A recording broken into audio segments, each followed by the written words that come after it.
Tiene la palabra el señor diputado Leopoldo Moró, que comparte tiempos de bloque con el señor diputado Axel Kicillof.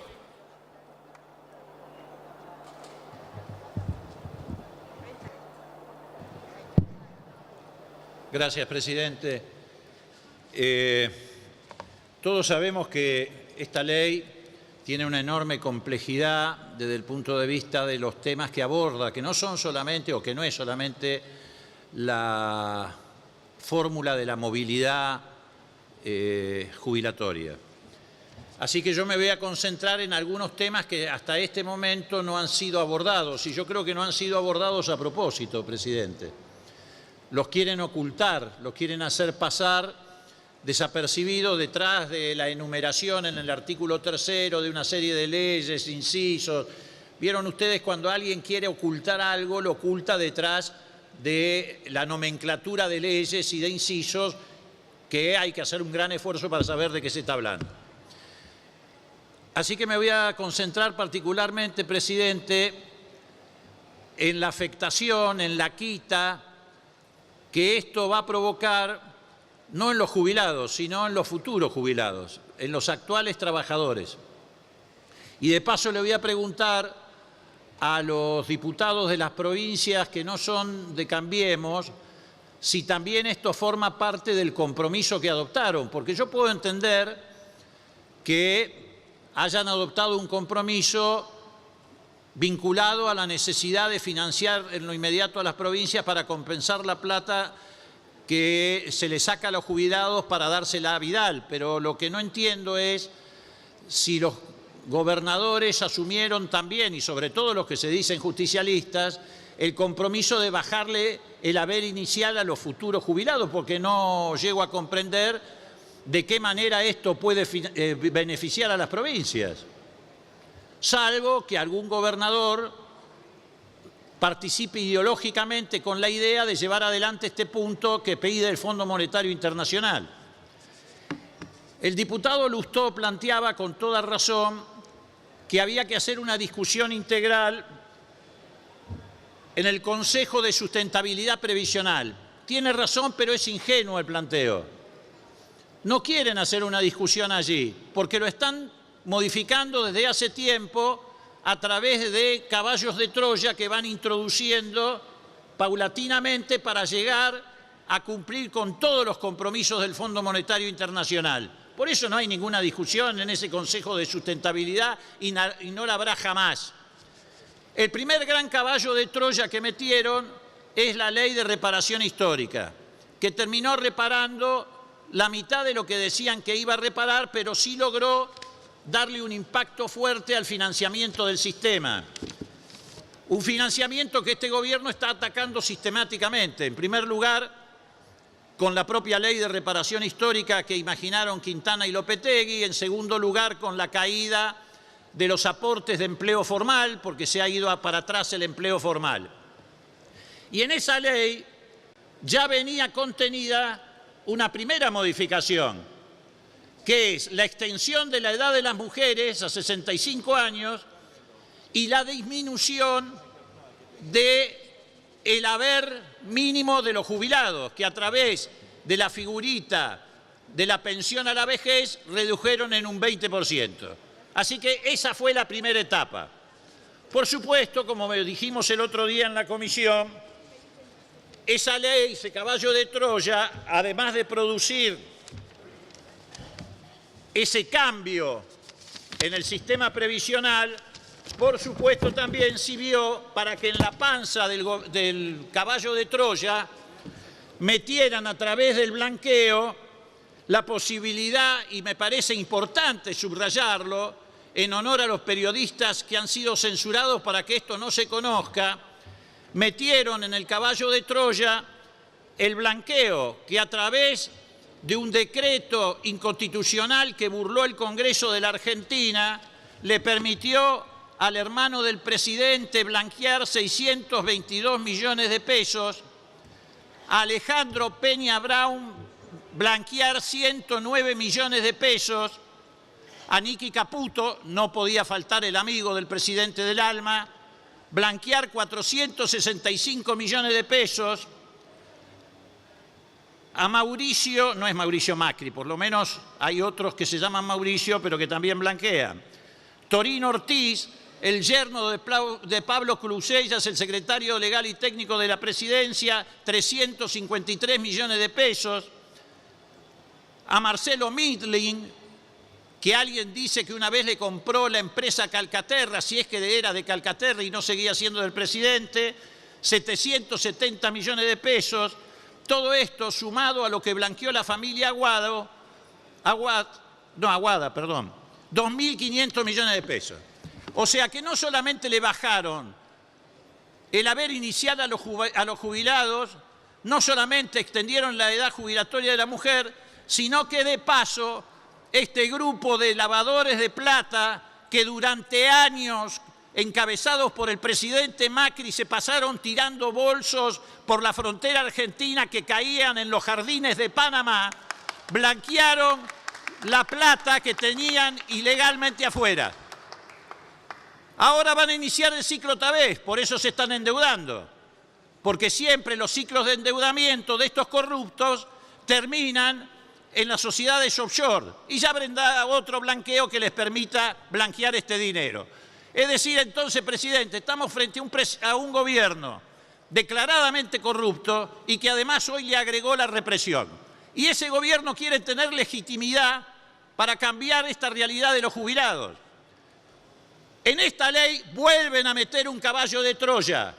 Por eso no hay que hacerse el distraído y menos aquellos que se dicen justicialistas. ¿Cuál es el caballo de Troya? Cambiar el haber inicial para los nuevos jubilados, es decir, para los trabajadores.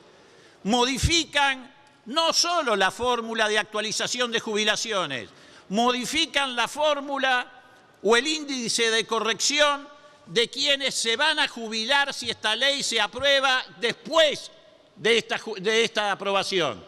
¿Y en qué sentido la modifican? Obviamente en un sentido a la baja, porque esto es otro de los aspectos, Lustó, que lamento que no esté en el recinto, quiere imponer el Fondo Monetario. El Fondo Monetario quiere imponer tres aspectos centralmente. El cambio de la movilidad jubilatoria, que es esto lo que estamos discutiendo, aumentar la edad jubilatoria de las mujeres y modificar el haber inicial, y cambiar la fórmula de movilidad. Los tres aspectos se van a cumplir si se sanciona esta ley. Y esta ley trae, como buen caballo de Troya que es, el cambio en el índice de corrección de los salarios. Ustedes saben que los salarios se corrigen en las jubilaciones partiendo de los últimos 10 años. Se toman los últimos 10 años, se multiplican esos 120 meses, se aplica un índice de corrección y eso te da el haber que vas a tener a partir de ese momento. Se llama tasa de sustitución. Esa tasa de sustitución se modifica en esta ley. Un jubilado, por ejemplo, que tomando los últimos 10 años tenga un salario promedio de 20.000 pesos, con la actual ley de movilidad tenía una jubilación o tiene una jubilación de 15.000. Con este proyecto, ese mismo jubilado que le dé un promedio de 20.000 pesos brutos va a tener una jubilación inicial de 13.000. Le meten la mano y le sacan 2.000 en el haber inicial.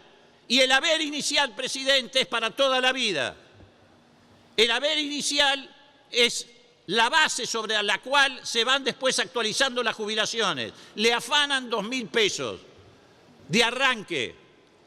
Esto también estaba en el acuerdo con los gobernadores. ¿Para qué les sirve a los gobernadores esto? ¿O es una reacción ideológica que algún gobernador está de acuerdo en llevar adelante? También le quiero preguntar a los representantes de los gobernadores. ¿Estudiaron el impacto que esto va a tener provincia por provincia en la reducción de la demanda en esas provincias? ¿El significado que va a tener esto? Si no lo estudiaron, presidente, le paso algunas cifras.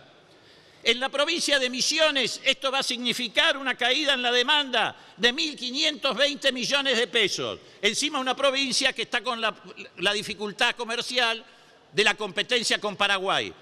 Tienen que salir a explicarle a los comerciantes de Misiones que con esto que están votando le pegan una poda de 1.500 y pico de millones de pesos al consumo en Misiones. En Salta, esto va a significar una caída en el consumo de 2.428 millones de pesos. En Santiago del Estero esto va a significar una caída de 1.781 millones de pesos, en el Chaco de 1.448 millones de pesos, en Córdoba de 7.500 millones de pesos. O sea, presidente, están cambiando nada por nada, si es que después le cumplen, cosa que es difícil, el pacto fiscal. Lo poquito que les quede lo van a tener que usar en bolsas de comida, comedores comunitarios, remedios para atender la pobreza creciente en esas provincias. No están firmando, presidente, un pacto de gobernabilidad. Están firmando un pacto de ingobernabilidad, porque están ayudando a un default social que, como pasó en julio del 2001, va a ser el precedente del default financiero, porque esto tampoco le resuelve nada al gobierno. No estamos hablando de dólares, estamos hablando de pesos. Sí le resuelve el problema a Vidal, pero al gobierno no le resuelve nada. El gobierno sigue con el problema de una deuda externa que crece desaforadamente, de un déficit comercial que no pueden sostener, de un déficit de cuenta corriente que no pueden sostener, y eso es dólares, no pesos. Y van camino a esa crisis por esa razón. Lo que pasa es que este default social la va a acelerar. Por eso los gobernadores están firmando un pacto de ingobernabilidad, porque están generando desestabilización social que va a preceder a la desestabilización financiera de la Argentina.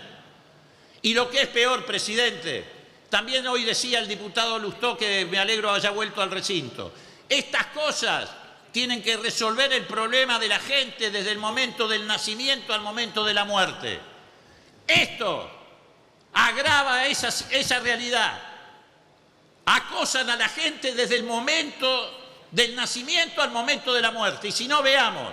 Vaya redondeando, señor diputado. Disminuye los haberes de las mujeres embarazadas. ¿Era necesario sacarle por mes 120 pesos a las mujeres embarazadas? Las diputadas de este recinto van a votar eso en su condición de mujeres. Le sacan al hijo que estaba en la panza, si tiene asignación universal, le sacan 125 pesos. Al trabajador, una vez que crece, le sacan 2.000 pesos del haber inicial, pero se la agarran incluso hasta con los muertos porque disminuyen la pensión por viudez. ¿Era necesario llegar a tanta perversidad? No pueden modificar, aunque sea, lo que le sacan a las mujeres embarazadas. No pueden reflexionar un momento sobre lo que están haciendo en la Argentina. Esto no es un problema de peronistas, del PRO, de radicales. Acá hay que ser argentino para tener una posición clara frente a este problema, presidente. Por eso los exhortamos a que lo estudien mejor. Y además de la inconstitucionalidad, están enviando en el mismo momento que nosotros estamos discutiendo esto en el Parlamento, un decreto sobre el mismo tema que está en discusión en el Parlamento. Eso es francamente inconstitucional, es un gobierno de mamarrachos. ¿Cómo van a enviar un decreto sobre un tema que se está discutiendo en el Parlamento argentino? Eso no tiene ningún tipo de precedente, presidente. Gracias, señor diputado. Gracias, presidente.